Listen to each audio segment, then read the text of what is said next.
C'est vous, Kylian Jornet, Mathieu? Oui, mais...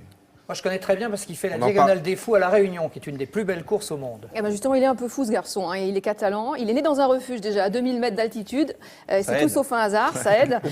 Il fait du ski alpinisme l'hiver, de la course de haute montagne l'été. Il a tout gagné. Il a évidemment des compétences physiologiques et mentales incroyables. Il est mi-homme, mi-chamois, on va dire ça comme ça. Et à 25 ans, il est désormais le meilleur coureur, les deux. C'est désormais le meilleur coureur d'endurance de tous les temps.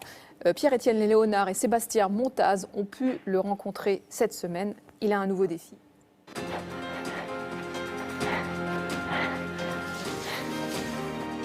Nadie nos dijo que fuéramos. Nadie nos dijo que lo intentáramos. Nadie nos dijo que sería fácil.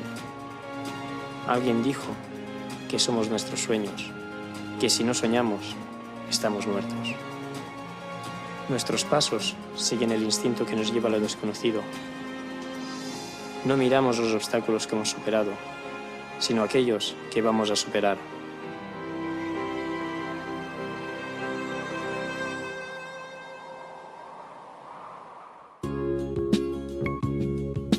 Kylian Jornet dessine son terrain de jeu comme il avale les kilomètres, à toute vitesse.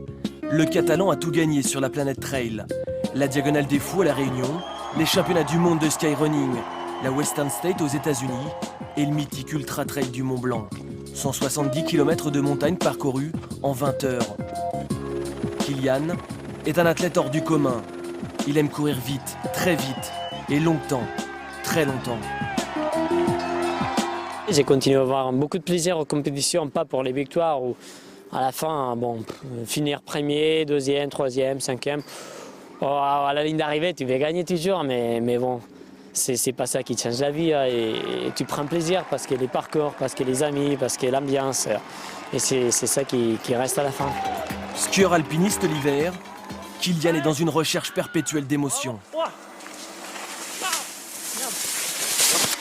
Ça va? Non.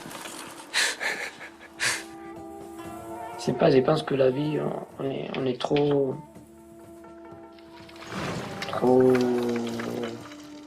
attaché à la sécurité. Et la vie, c'est des émotions.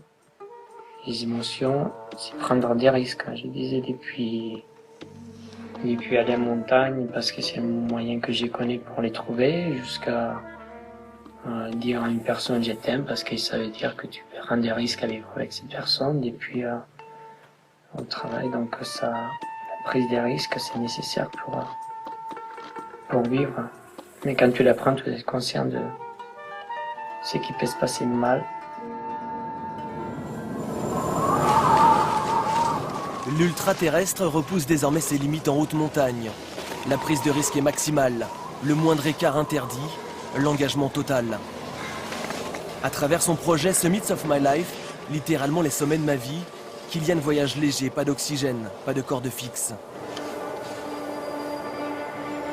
Ici, en compagnie de Stéphane Brosse, il tente la traversée du massif du Mont Blanc. Son ami et compagnon d'aventure y laissera la vie. La montagne, on essaye de la connaître.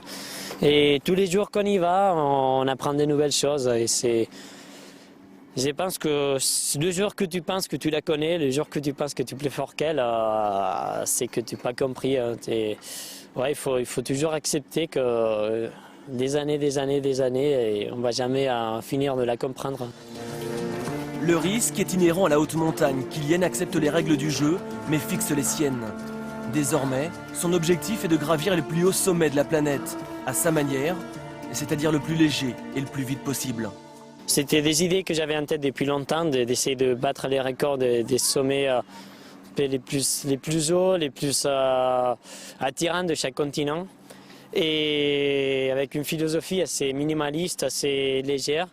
Donc c'est né comme ça. On a basculé en Europe, à l'Elbrus, Mont Blanc, à Servan, en Amérique, à Concagua et McKinley, et plus tard sur l'Everest.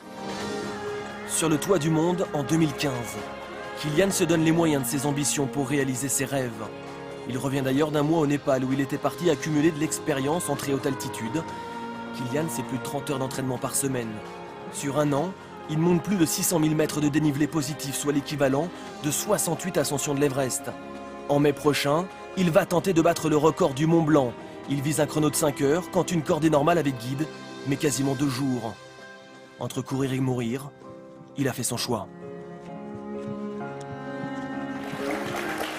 Kylian Jornet, l'extraterrestre du trail, reportage exceptionnel. Et bien sûr, on suivra l'aventure de ce coureur dans Stade 2.